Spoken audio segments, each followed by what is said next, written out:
Stephanie gave Deshawn a black eye. That's why they're keeping him from seeing his mom. They're scared. So there was recently a video clip going around, and I was tagged in it, and it was copies of where Child Services had contacted Desiree. And it said, DHS contacted me yesterday to let me know that his dad's girlfriend gave him a black eye. First of all, why are you touching that child? Stephanie, that is not your child to be putting hands on. Drew needs to be the one fathering him, not you. And not only that, why would you be punching a child in the face? You're supposed to be so sweet and all this and that. Now it makes sense. Back when he was cleaning the chicken or whatever he was doing in the sink, and everybody said that it looked like he jumped, flinched. Yeah, now it makes sense. Because you're sitting there hitting him. But then you want to be on live yesterday talking about, boo-hoo, I have a support team as long as I leave him. Girl, Resillian Jenkins and Drew have done what no one else could. They exposed themselves as unfit parents, without any help from critics, exes, or so-called haters. This time, there was no one to point fingers at. No deflection. No rumors. Just them, live on the internet, giving everyone front row seats to their unraveling.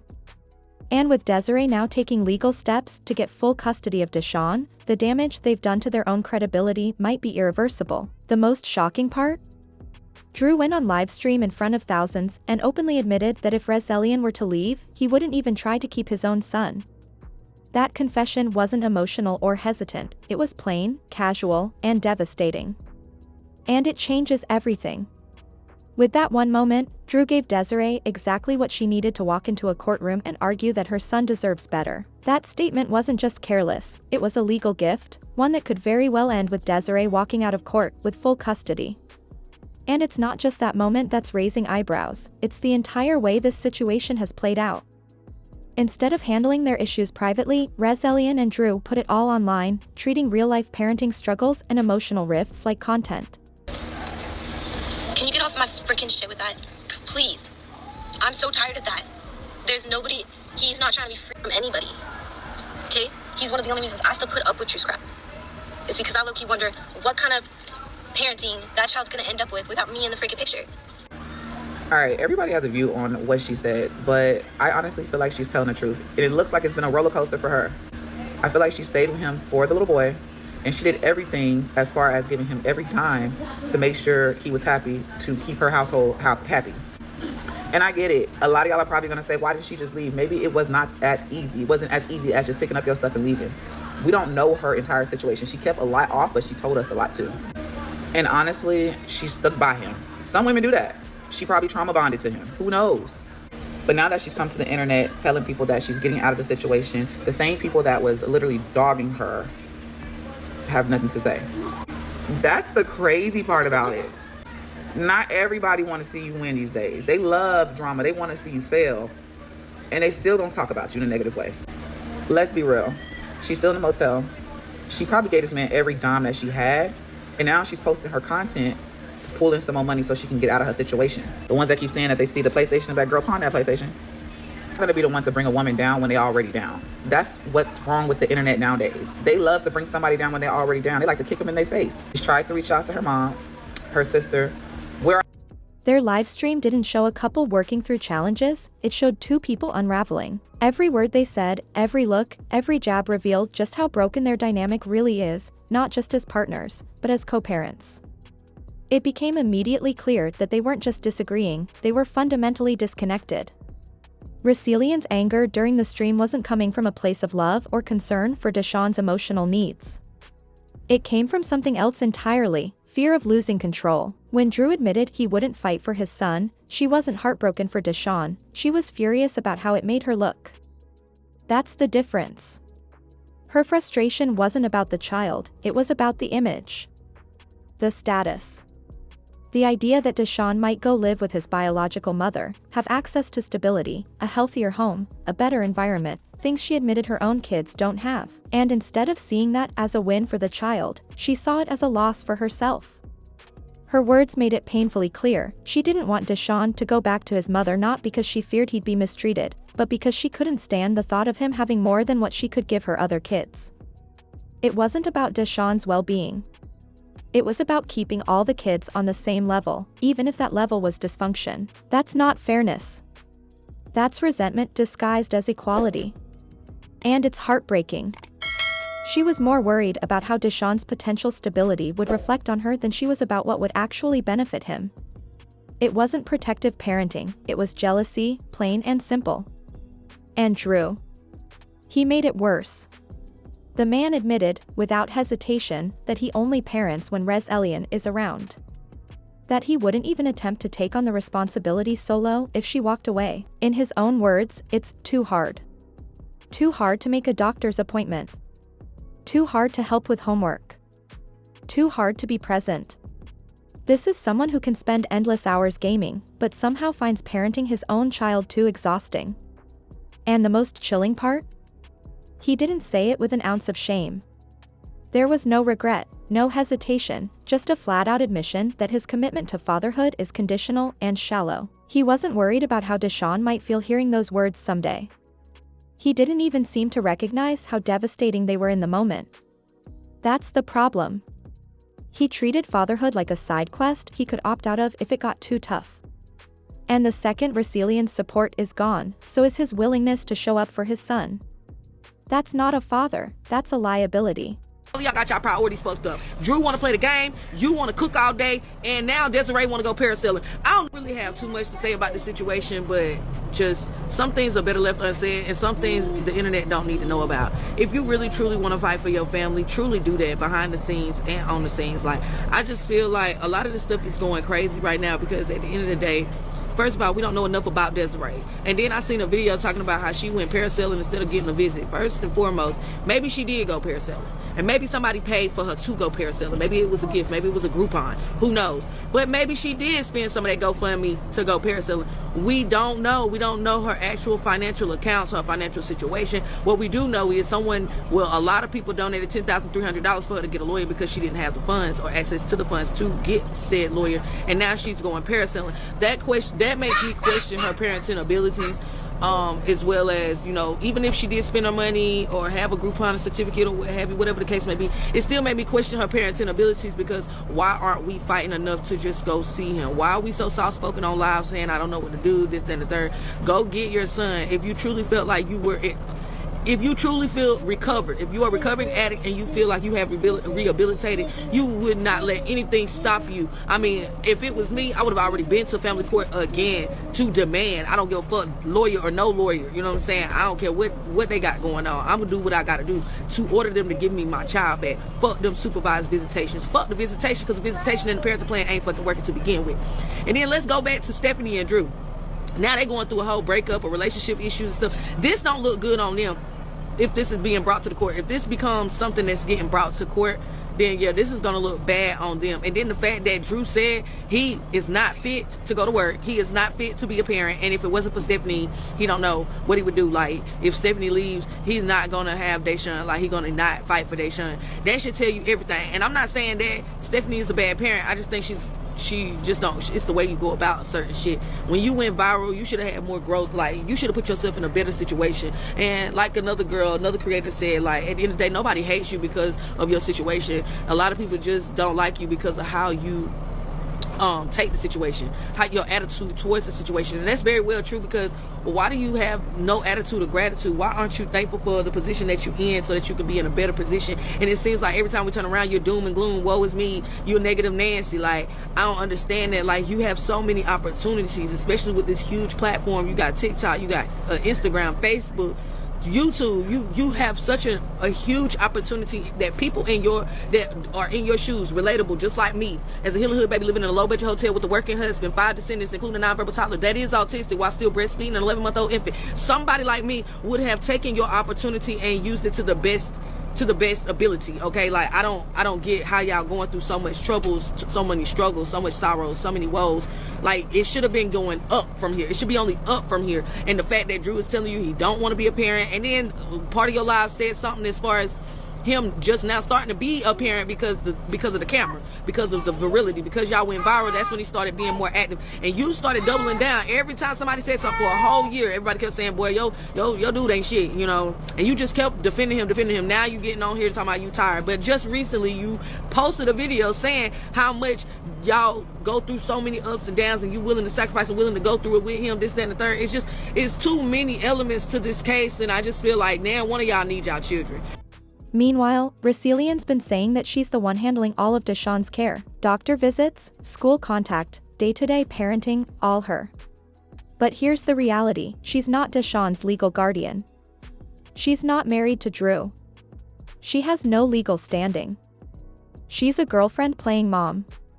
And in the eyes of the court, her opinion doesn't carry the same weight. The only person the judge is going to evaluate is Drew. And Drew just told the world he's not up to the job. Desiree and her legal team are watching. They're taking notes. They've got the clips. They've got the timestamps. Every emotional outburst, every reckless admission, every second of those live streams is being archived. This isn't drama anymore, it's documentation. Legal ammunition. These aren't isolated incidents or a bad day caught on camera. This is a pattern. A very public, very damning one. What makes it even more troubling is how unaware Resilian and Drew seem of the damage they're doing, not just to their reputations, but to Deshawn. He's being raised in the middle of insecurity, competition, and emotional manipulation. Not love. Not support. Not stability. Resilien's comments show a woman more obsessed with control and appearance than with the child's actual needs. And Drew's comments reveal a man who sees parenting as optional the moment it gets tough. At the heart of it is something deeply unsettling. Both Stephanie and Drew have made it clear, in their own words, that they aren't capable of providing Deshawn with the safe, stable life he deserves. Drew didn't just imply that parenting alone would be hard, he flat out said that if Stephanie walked away, he wouldn't even try to keep his son. No hesitation. No sadness. Just a plain statement that reveals a man who sees fatherhood as a role of convenience, not commitment. That kind of declaration isn't just thoughtless, it's damning. It tells you everything about where his priorities are, and it sure isn't Deshawn. And then there's the injury, the black eye Deshawn reportedly received while under Stephanie's care. That's not gossip. It's been a lingering topic in the public space, and the most disturbing part isn't the injury itself, it's the silence that followed. Neither Stephanie nor Drew has stepped forward with an explanation, not even a vague one. No statement, no concern, not even a denial. When something that serious happens to a child, and the adults responsible don't speak on it, it doesn't just raise questions, it screams neglect. And in a custody case, silence like that can be incredibly damaging. It doesn't protect anyone. It only makes things look worse. Stephanie gave Deshawn a black eye. That's why they're keeping him from seeing his mom. They're scared. So there was recently a video clip going around, and I was tagged in it, and it was copies of where Child Services had contacted Desiree. And it said, DHS contacted me yesterday to let me know that his dad's girlfriend gave him a black eye. First of all, why are you touching that child? Stephanie, that is not your child to be putting hands on. Drew needs to be the one fathering him, not you. And not only that, why would you be punching a child in the face? You're supposed to be so sweet and all this and that. Now it makes sense. Back when he was cleaning the chicken or whatever he was doing in the sink, and everybody said that it looked like he jumped, flinched. Yeah, now it makes sense. Because you're sitting there hitting him. But then you want to be on live yesterday talking about, boo-boo, I have a support team as long as I leave him.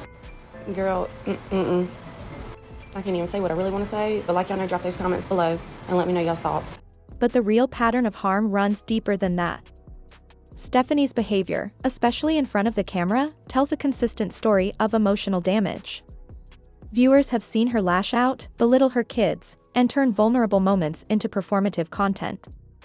One particularly painful example came when her daughter gently asked if they were still going to get donuts, a moment that should have been simple and sweet. Stephanie's response? When will you get used to being disappointed? What? I told you to leave you alone, that's all. Oh, you ain't gotta leave me alone, but I was just asking when are we gonna get the donuts? I told you. When are you gonna get used to being disappointed? It's gonna have to be you or me who go get him later. He don't made his choice, he's not gonna take you. What? I'm sorry.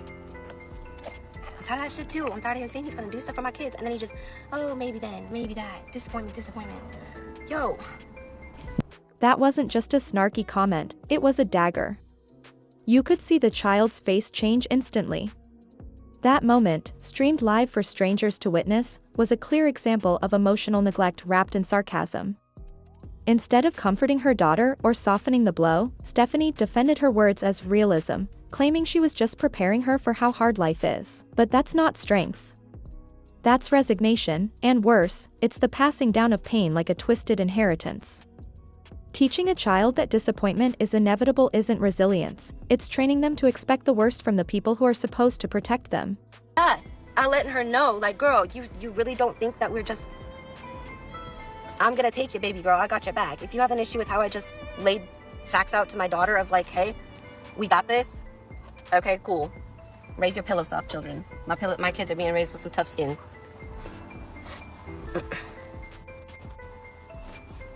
Right, I don't jive with it, like, and I don't appreciate the, you're a kid, I'm parent, you do as I say, you have no opinion. Like, I don't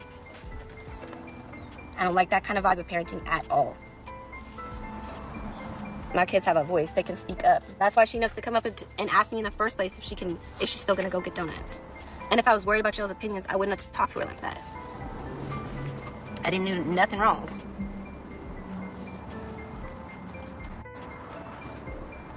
Big petty energy definitely you picked the right name for yourself. Why you want to clout being petty? That's not even funny. Stephanie likes to call it tough love, but in reality, it's a steady erosion of trust and hope. Instead of helping her children navigate hardships, she normalizes emotional rejection and teaches them that their feelings are inconvenient. That's not parenting, it's damage control disguised as wisdom. And long-term, it leaves scars that don't just fade with time. The most disturbing layer of this entire situation? Stephanie once revealed that she asked her 10-year-old daughter to help her decide whether she should stay with Drew or end the relationship. Let that sink in. A 10-year-old child was invited into an emotionally loaded adult decision, asked to weigh in on something that no child should be burdened with. Stephanie didn't see a problem with it. She thought it was meaningful. She treated her daughter's involvement like a cute bonding moment. But it wasn't cute. It was incredibly inappropriate. Children should never be pulled into their parents' emotional chaos. They're not equipped to carry that kind of weight. They're not built to be therapists or advisors. That kind of emotional responsibility causes confusion, guilt, and long-term harm. What Stephanie did isn't parenting, it's outsourcing emotional labor to a child who hasn't even reached middle school. And it happens more often than it should in her home. This pattern of blurred boundaries, performative parenting, and emotional disregard isn't just troubling, it's dangerous. It reveals a household where the child's needs consistently come second to the adult's issues. A place where serious concerns go unaddressed, where emotional wounds are dismissed, and where children are expected to tough it out instead of being nurtured. Desiree, by contrast, doesn't need to make bold claims or stir up drama. Everything she needs is already out there, recorded and time-stamped. She doesn't have to exaggerate, Stephanie and Drew have done all the talking. Every live stream, every deflection, every time they ignored a serious concern, this isn't just the occasional meltdown or a moment of bad parenting, it's a consistent pattern that's now almost routine. Stephanie has a habit of dragging her children into emotional situations that they should be protected from, not exposed to. Whether it's taking jabs at Deshawn's mother while he's within earshot, or unloading frustrations about Drew and their toxic relationship dynamic in front of all the kids, she treats adult problems like group conversations, and her children are stuck listening to it all unfold. And then there are the live streams. Every time Stephanie goes live in a spiral, angry, overwhelmed, venting, her children are always nearby, just off camera or sometimes even in frame. They aren't just hearing the dysfunction. They're absorbing it, day after day, learning that emotional instability is a normal part of family life. Over time, that kind of exposure teaches kids that love and chaos go hand in hand, and that's not just unhealthy, it's damaging. Deshawn's role in this mess is especially painful to watch. He isn't just ignored, he's made to feel like an afterthought. The way he's treated compared to the biological children says everything. His birthday, for example, came and went with barely any effort. There were no thoughtful touches, no planning. Just a few last-minute gifts and a vibe that said obligation, not celebration. It was more about crossing something off a list than making him feel special. Compare that to how Stephanie celebrates her own kids' birthdays, and the contrast is glaring. There's energy, decorations, carefully picked presents, and a visible sense of joy. Deshawn doesn't get that. He gets the leftovers, if that. And kids notice these things, even if they don't speak on it. They can feel when they're not valued, when they're being tolerated rather than cherished. That kind of treatment doesn't just hurt in the moment, it lingers, shaping their sense of self-worth. Deshawn is being made to feel like a guest in a house where he should feel at home. He's not nurtured or loved openly. He's not treated like he belongs. He's simply there. Managed, not embraced. That's not what a child needs. That's not parenting, it's damage control, barely. This isn't some gray area of parenting. Drew flat out said if Stephanie left, he wouldn't fight to keep Deshawn. That's not just a poor choice of words, it's a clear indicator of how little responsibility he's willing to take as a father. Combine that with Stephanie's emotional volatility and total lack of legal authority over Deshawn, and it's obvious this situation isn't stable, legally, emotionally, or otherwise. Meanwhile, Desiree has been quiet, but not passive. She's been doing the work, collecting proof, documenting every live stream, every offhand comment, every example of neglect. She hasn't turned to internet theatrics. She's built her case the right way, and it's becoming impossible to ignore. The evidence is all over social media, live streams, TikToks, story posts, broadcast by Stephanie and Drew themselves, and every bit of it paints the same picture. Deshawn isn't thriving, he's surviving. And he deserves more than that. What's hopeful is that change might finally be coming. The court could soon grant Desiree custody, and that would mean Deshawn finally gets the chance to be in a home where he's safe, seen, and truly cared for. But we can't stop there. Because even if Deshawn is placed with his mother, what happens to the children who stay behind? Stephanie's own kids are still in the thick of this dysfunction, still living in a space where meltdowns are normalized and boundaries don't exist. If Deshawn leaves, will that be a turning point? Will Stephanie finally reflect on her behavior, or will it send her spiraling further? Will Drew step up for the kids who remain, or will he continue to disengage while everything around him crumbles? There's a real fear that Deshawn's departure will shake the already fragile foundation of their home, and what's left behind might reveal just how deep the dysfunction goes. Because at the end of the day, these are real children. They aren't props for live streams. They aren't content. They're not there to be part of Stephanie's next dramatic outburst or Drew's next excuse. They deserve stability. They deserve love. And they deserve to grow up in a home where they don't have to flinch every time a phone starts recording. That's all for now. If this hit you, share it. Don't forget to like, comment, and subscribe for updates as the truth keeps unfolding. This isn't just drama, it's real life. Thanks for watching. Stay safe and stay aware.